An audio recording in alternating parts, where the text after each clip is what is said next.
Rūtos knyga. Pasakojimas. Badas išvaro Noemę ir jos šeimą iš Betliejaus į Moabą. Ten miršta jos vyras ir 2 sūnūs. Kai Noemė nusprendžia grįžti, jos moabitė Marti, Rūta atsisako ją palikti.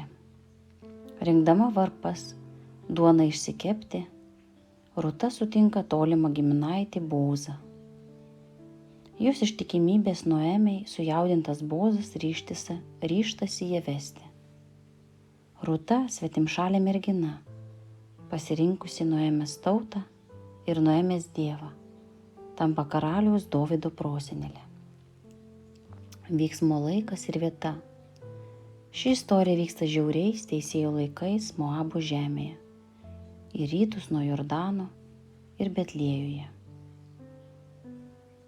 Tema.